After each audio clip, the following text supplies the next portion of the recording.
Hi, it's Miss Silbert here, and today I'm going to draw an Asian elephant.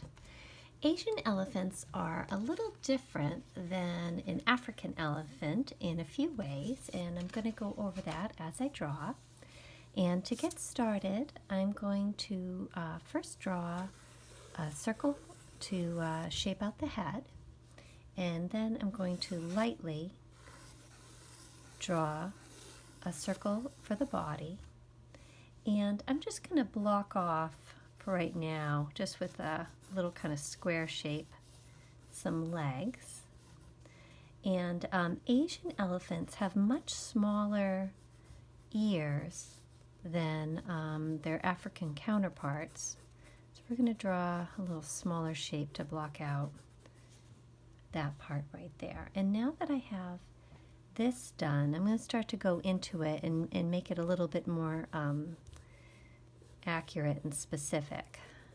So an Asian elephant has like a kind of a round head with a little bump at the top of it. So I'm going to go ahead and put that in there.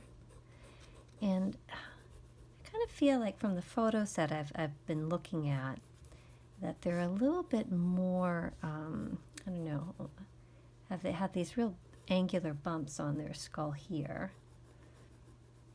but their trunks are much less bony, I feel like. So I'm going to go ahead and I've drawn a little curved line here and then two curved lines here, and this is going to be right above where their eyes are going to go. And then their trunks, which are really just giant noses, and kind of like a little bit of an upper lip connected. And it's going to come down this way. And their trunks for an Asian elephant, they have what's called a finger at the end of their trunk that helps them kind of manipulate and pick up things. And they really only have one, as opposed to an African elephant, which has two fingers. It's one of the things that separate the two. So go ahead and we'll put that in the end there, a little curved line to show the finger. And so the eyes are going to sit in around here. And I'm going to just clean up the jawline a lot. And this is a very round, curvy animal, full of intelligence. They can recognize themselves in mirrors, which only a handful of animals can do, including ourselves. And I'm just going to go ahead and darken up the lines here on their ears now. African elephants need to have larger ears to help keep them cool. And they also have much wrinklier skin than an Asian elephant. Asian elephants overall, their skin is really rather smooth because they're in such a different environment in Asia. Here we go. We'll just kind of put these two little feet a little still here and one little foot in the background. So you can see here, I've kind of cleaned up the ears a little bit.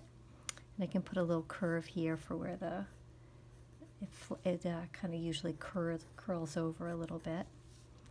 And now a little bit of shading just to mark that off. And so I've done curved here, curve here.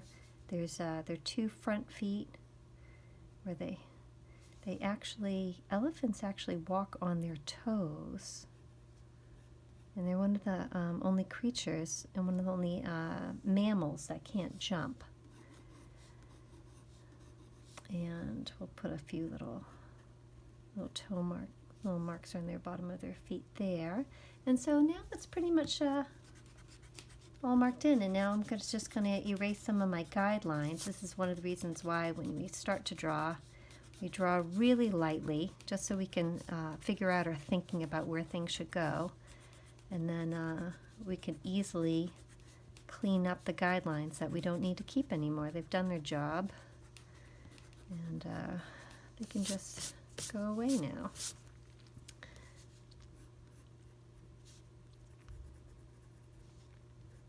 Let's darken this up a little bit of shading.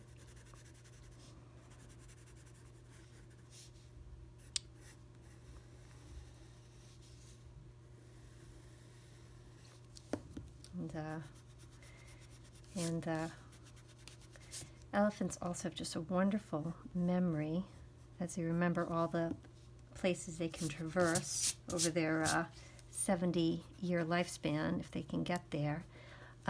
Asian elephants are endangered, so let's hope that they can make a comeback. And I really enjoy drawing because it's one way to really learn and appreciate all sorts of things, like the Asian elephant. So I hope you had some fun, and be well and creative.